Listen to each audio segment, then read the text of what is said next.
Bonjour, bienvenue pour notre guidance du jour. Je rappelle que ce sont des guidances intemporelles que vous pouvez utiliser quand vous le souhaitez pour voir l'énergie de votre actualité ou avoir un éclairage sur une question particulière ou un domaine de votre vie. Je vous retrouve tout de suite pour découvrir le contenu de notre enveloppe numéro 8. Alors, on a quelque chose qui ressemble à une éclipse. Un paysage un peu sinistre. La carte défi nature, c'est le Michi-Pechou. Et on verra le reste après.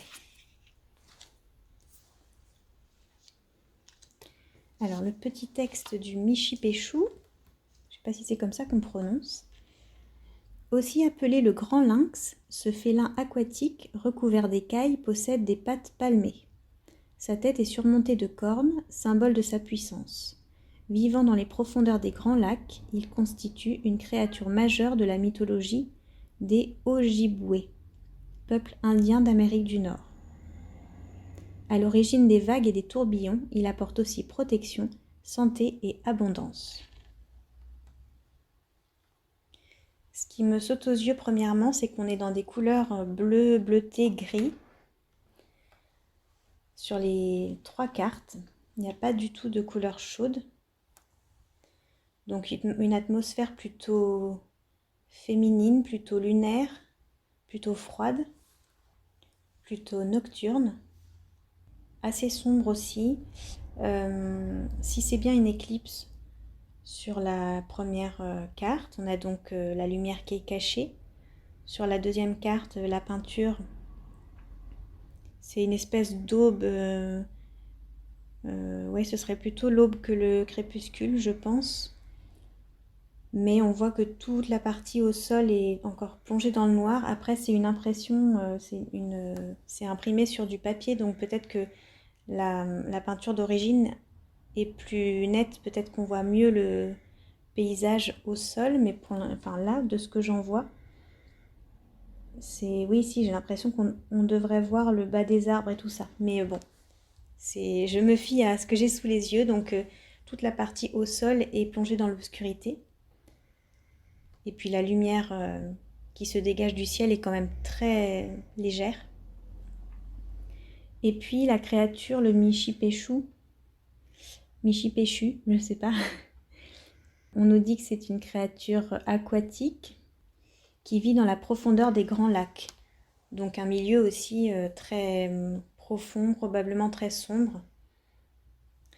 Donc on a cette espèce de densité aquatique et mystérieuse comme ambiance générale, comme premier message pour cette guidance.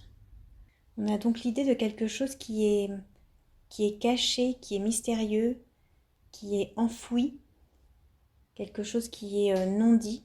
Ça me fait beaucoup penser à l'énergie de la papesse, quelque chose qui est secret, qui n'est pas révélé au monde, un mystère, un pouvoir caché.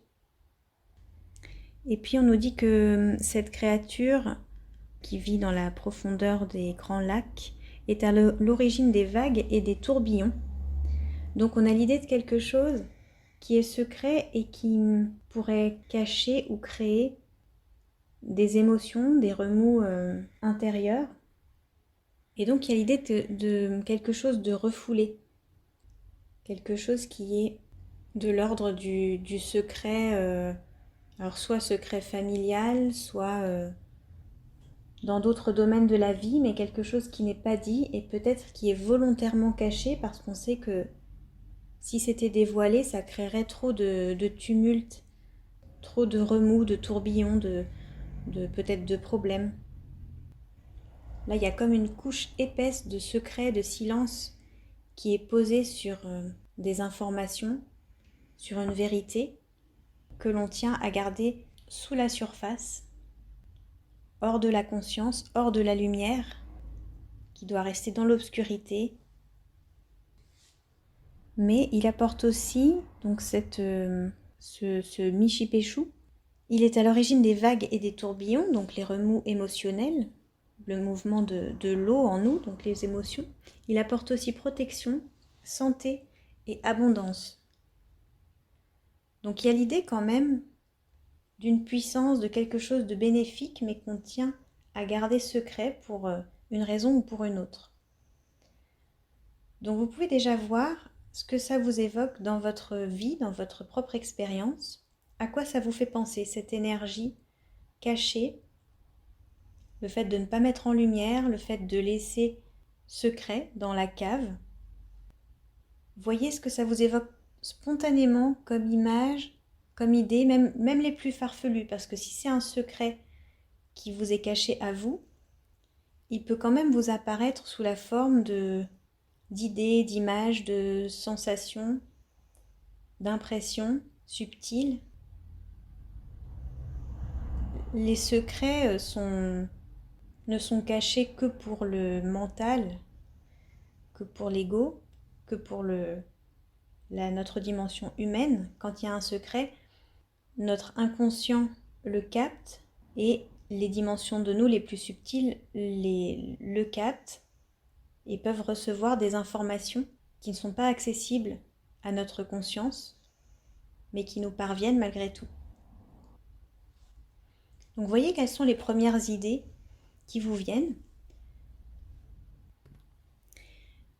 Et puis, si vous savez de quoi il s'agit, vous pouvez déjà commencer à voir où vous en êtes par rapport à cette question, comment vous vous sentez par rapport à ce secret dont il est question, à ce domaine qui n'est pas vraiment dévoilé. Est-ce que c'est volontaire? Est-ce que c'est de votre initiative qu'il ne soit pas dévoilé ou non? Comment vous le vivez? Est-ce que c'est un problème pour vous ou non? Ou est-ce que c'est plutôt une protection? Vous pouvez vous demander pourquoi, si vous avez idée de ce que c'est, vous pouvez vous demander pourquoi ça ressort aujourd'hui, dans la guidance d'aujourd'hui. Et puis cette créature-là est appelée le grand lynx. Alors, je vais regarder la symbolique du lynx dans mon petit livre des animaux totems, parce que je crois bien qu'il y est. Le lynx, c'est les secrets, comme par hasard. Alors, si vous avez tiré la carte du lynx, vous pouvez être assuré que des secrets sont dans l'air. S'il s'agit de votre médecine personnelle, écoutez votre moi supérieur. Arrêtez-vous et prêtez attention aux révélations que vous recevrez sous la forme d'images mentales ou sous celle d'une voix élevée qui chante à votre oreille interne. Peut-être l'information vous parviendra-t-elle sous la forme d'augure. Vous pouvez être certain que la terre-mère vous fera signe d'une façon ou d'une autre. Si le lynx frappe à votre porte, écoutez. Frère lynx ou sœur lynx peut vous enseigner sur votre puissance, ainsi que sur bon nombre de choses que vous avez oubliées à votre sujet. Le lynx peut vous conduire vers des trésors cachés et vous relier à des confréries oubliées. Certains adeptes de la médecine du lynx croient que le sphinx de l'Égypte ancienne n'était pas un lion mais bien un lynx. Ce lynx ne dit pas grand-chose. Avec un sourire énigmatique, le grand chat veille plutôt sur les sables infinis. Donc oui, il est très possible aussi que ces secrets, cet univers caché sous la surface, fassent référence à une part de vous qui est cachée, à quelque chose qui est refoulé en vous. Donc par définition, si c'est refoulé, si c'est caché à votre conscience, vous ne savez probablement pas de quoi il s'agit, ou alors comme je disais, vous pouvez en avoir l'intuition.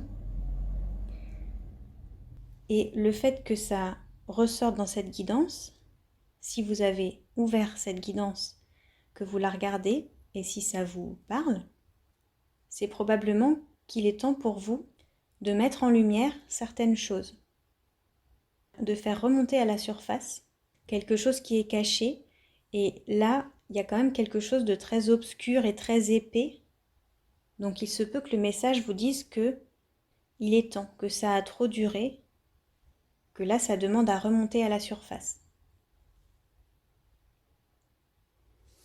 On va regarder, retourner les autres cartes. Alors, on a la reine d'épée. Non, sérieusement, le lynx.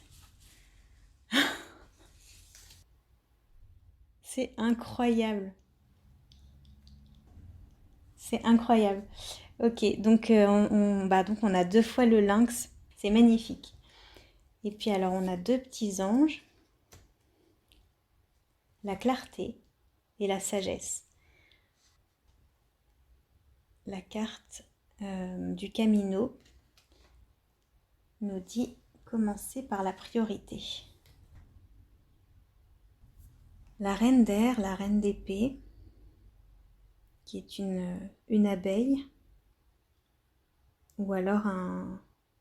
Si, ça doit être une abeille.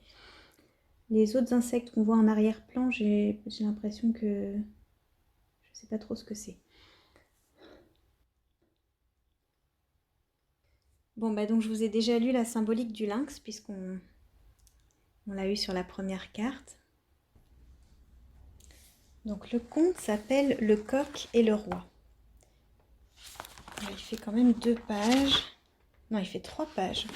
Donc je vous le mets à l'écran et je vous laisse mettre pause si vous avez envie de le lire. Je vais le lire de mon côté et on va l'interpréter après dans notre lecture.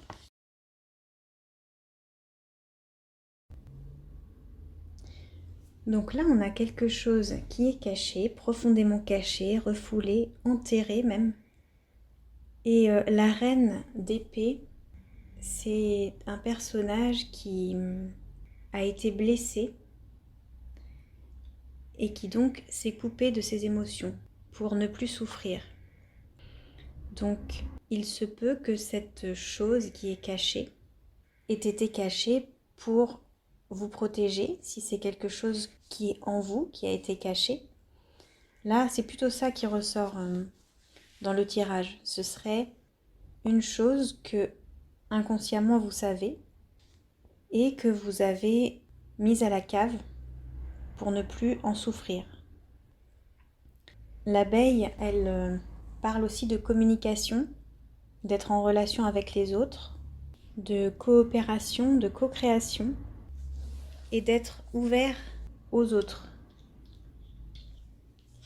Et là, elle ressort plutôt en négatif, entre guillemets, avec son énergie un peu inhibée. Le conte, donc le coq et le roi. L'énergie du coq, elle est très extravertie. Il chante fort, à gorge déployée, il est très solaire comme animal. On l'imagine ayant beaucoup confiance en lui. Et là, notamment dans le conte, c'est la joie incarnée. Il se réjouit de tout, il se vante de tout, mais plutôt d'une façon assez innocente. Il a plutôt l'air d'avoir un regard lumineux sur le monde et sur ce qui lui arrive. Tout est positif en fait pour lui. Contrairement au roi qui se sent menacé dès qu'il dit quelque chose, il se sent menacé par ce coq. Il a l'impression que son image est menacée. Sa crédibilité est menacée. Le coq, lui, il prend tout ce qui lui arrive de façon joyeuse et positive, comme un signe du destin, et il se sent chanceux. Je vais regarder si on nous dit quelque chose à propos du coq. Alors c'est la fierté, la gloire, le solaire, la résurrection et la bravoure. C'est ça, c'est un animal très solaire, très lumineux. Il annonce la résurrection quotidienne de l'astre du jour et préside à la défaite des ténèbres. Oui, voilà, donc c'est vraiment l'énergie opposée à celle qu'on avait au début du tirage, qui était très lunaire, très fermée, très secrète. Là, le coq, il vient révéler, exposer au grand jour les secrets, et il est dans l'extraversion, dans la joie, dans l'extériorisation. Donc le coq ici, ça va être vraiment notre allié, notre ressource dans ce tirage. On a aussi la sagesse là qui me fait penser à... En fait, c'est le petit dessin qui me fait penser à l'ermite, à la carte de l'ermite, parce que C'est un personnage, c'est un ange en fait, mais dans une robe bleue qui est seul dans les montagnes avec sa petite lanterne. Et donc ce serait une énergie d'introspection, d'avoir la sagesse d'aller plonger à l'intérieur pour y déterrer ce qui est enfoui. Il y a comme un système de défense interne qui a enfoui, qui a caché, qui a mis sous le tapis, mais par protection. Et là, ça va être plutôt une énergie d'aller creuser, d'aller avec la lanterne à l'intérieur pour éclairer ces recoins sombres qu'on a laissés de côté. Là, on nous dit, il semble, dans cette guidance, qu'il est temps d'aller les déterrer, d'aller regarder ce qui a été laissé de côté, laissé dans l'ombre, laissé dans la cave.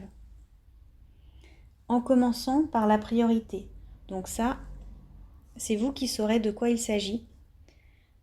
Si ça ne vous vient pas spontanément, comme c'est des choses qui sont cachées, enfouies, il se peut tout à fait qu'il n'y ait rien qui vous vienne, que vous ayez un blackout, voire que vous vous disiez non, c'est faux, ça ne me concerne pas.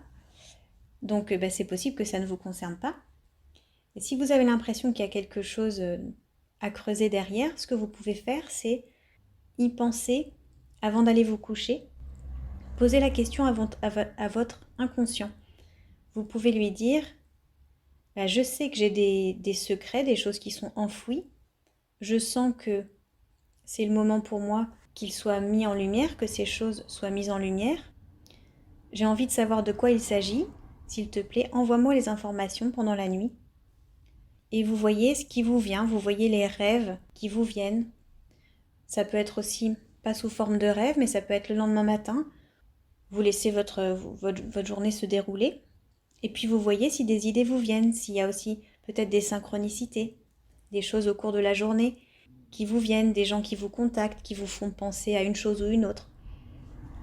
Voilà, c'est des petites pratiques que vous pouvez faire si cette guidance vous parle, si vous sentez que c'est pour vous et que ça vous appelle de faire émerger ces non-dits, ces choses cachées. Si vous sentez qu'il y a quelque chose effectivement qui est caché. Et puis avec la sagesse, on a la clarté, donc ça c'est... Il n'y a pas de mystère. En fait, on a d'abord la petite lanterne qui est, en fait, c'est l'idée d'aller à l'intérieur avec la petite lanterne. Donc une lumière faible, le peu de lumière qu'on a. En fait, votre petite lanterne, ça va être simplement votre intention. Votre intention de mettre en lumière. Ça suffit, en fait, pour déclencher. Puisque c'est vous qui avez enfoui. Si vous avez à un moment l'intention de désenfouir, de mettre en lumière, si vous n'avez pas l'intention, c'est vous qui décidez en fait. C'est la liberté de garder des choses secrètes. Parfois on a besoin de ne pas savoir certaines choses. Et quand le psychisme refoule des éléments, c'est pour le bien de la personne, c'est pour le bien de l'être, c'est pour son équilibre psychique, émotionnel. Notre être profond nous veut du bien, donc si ça ne vous appelle pas, ne le faites pas, bien évidemment. Si vous posez l'intention d'aller mettre en lumière des choses, votre inconscient reçoit le message et le processus est enclenché. Et donc, l'intention, voilà, c'est la petite flamme de la lanterne. Vous posez l'intention avant de dormir, par exemple, ou avant de méditer, ou après, ou voilà, quand c'est juste pour vous. Et la clarté, c'est ce qui va en découler en fait. C'est la lumière du soleil qui va pouvoir à un moment inonder tout ça, tout ce que vous avez choisi de laisser remonter à la surface. Donc la priorité dont il est question, c'est pareil, vous pouvez demander à votre inconscient ou à l'univers, à vos guides, à votre âme, à qui vous voulez, à ce qui vous parle. Vous pouvez demander à voir des signes dans votre quotidien, à ce que les informations viennent à vous, dans votre quotidien ou à l'intérieur, sous forme d'idées, d'intuition, de révélation. Et lynx du début, donc pas le lynx mais le Michi-Pechou, le grand lynx des lacs. À la fois, il vous dit que il se peut que cette mise en lumière crée quelques vagues, quelques tourbillons, quelques émotions. Donc, c'est pas forcément un souci, les émotions c'est quelque chose de naturel, si on se laisse traverser, elles n'ont rien de dangereux, les émotions. Et il vous dit aussi que derrière les tourbillons et derrière la mise en lumière, il y a un grand cadeau de protection, de santé et d'abondance. Je sens aussi possiblement comme une espèce de fierté, comme si vous vous disiez « on ne m'y reprendra plus, je ne serai plus blessée ». Là, je vois la reine d'épée qui met son doigt sur le dard de l'abeille.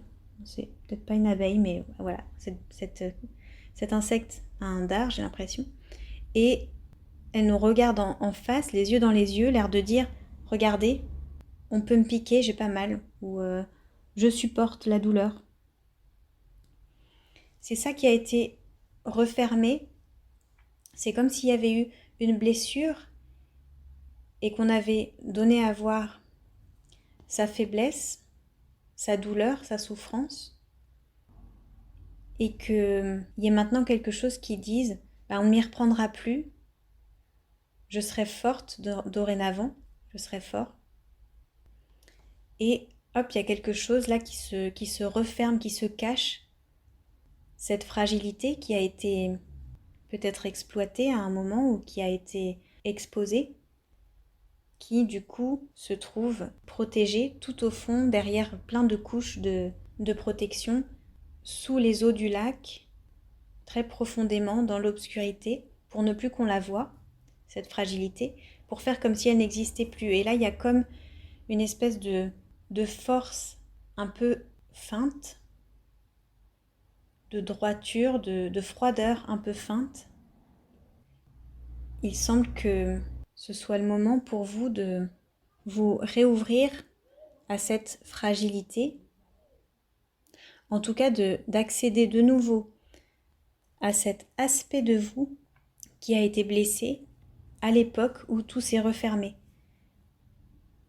à cette chose qui s'est exprimée à ce moment-là et qui a fait que vous vous êtes senti blessé, vous vous êtes senti en danger, il y a eu quelque chose de douloureux. Et derrière cette chose qui s'exprimait à ce moment-là, il y avait, pas forcément derrière, mais dans l'élan qui était là à ce moment-là, il y avait probablement quelque chose de très positif, de l'ordre de la protection, la santé, l'abondance, et que en vous coupant de la souffrance que vous avez ressentie à ce moment-là, vous vous êtes aussi coupé des cadeaux qui cherchaient à s'exprimer à travers vous à ce moment-là. Mais il se peut que vous sentiez cet appel à remettre de la lumière, à rire à gorge déployée, à faire cocorico, à vous réjouir de tout, à avoir un quotidien baigné de lumière, de couleurs, de joie, de chant. Et là, on vous encourage à suivre cette envie, cet élan, cet appel. Donc, de quelle façon ? Pour moi, là, dans ce message, il y aurait 3 conseils. Le premier, ce serait de reconnaître, encore une fois, c'est dans le cas où cette guidance vous parle et où vous choisissez de le faire, de suivre ce qui est dit. Reconnaître qu'il y a un secret, qu'il y a quelque chose qui demande à être mis en lumière. Deuxièmement, poser l'intention de faire la lumière sur ce secret, sur ces choses enfouies. Et ça va avec, mais par exemple, demander à votre inconscient avant la nuit de vous envoyer des informations, ou à vos guides, ou voilà, de recevoir des synchronicités, des informations, des intuitions. Et le troisième conseil, ce serait d'intégrer l'énergie du coq et de cultiver la joie, la lumière et l'extraversion dans votre quotidien. Donc ça peut être en essayant de rire beaucoup plus, peut-être de chanter, peut-être de danser, faire des listes, pas de gratitude, mais de ce que vous trouvez pétillant et joyeux quand vous rencontrez des choses comme ça dans votre quotidien, pétillantes et joyeuses, légères, de les noter. Vous pouvez aussi fermer les yeux et imaginer être le coq de ce conte qui est sur son tas de fumier, on nous dit quand même, et qui est heureux de sa vie, qui rayonne, qui est dans un bain de joie et de bonheur. Et à qui finalement tout sourit, parce que même quand il se fait manger, il est encore joyeux de sa vie, il est encore vivant, et finalement c'est le roi qui se prend un coup de poignard et le coq en sort indemne. Et le fait de voir comme ça sa vie comme un cadeau, un don, une succession de chances et de cadeaux, ça fait que tout ce qu'il reçoit est effectivement un cadeau. La vie lui sourit, tout va dans son sens. Puisque de toute façon, tout est question de perception. Donc s'il voit son quotidien comme une succession de cadeaux, c'est effectivement le cas. L'idée, ce serait donc d'être là actuellement. Vous êtes dans une énergie très lunaire, très aquatique, un peu froide, un peu nocturne. Ce serait de cultiver dans votre quotidien une atmosphère plutôt solaire, plutôt chaude, pétillante, rayonnante.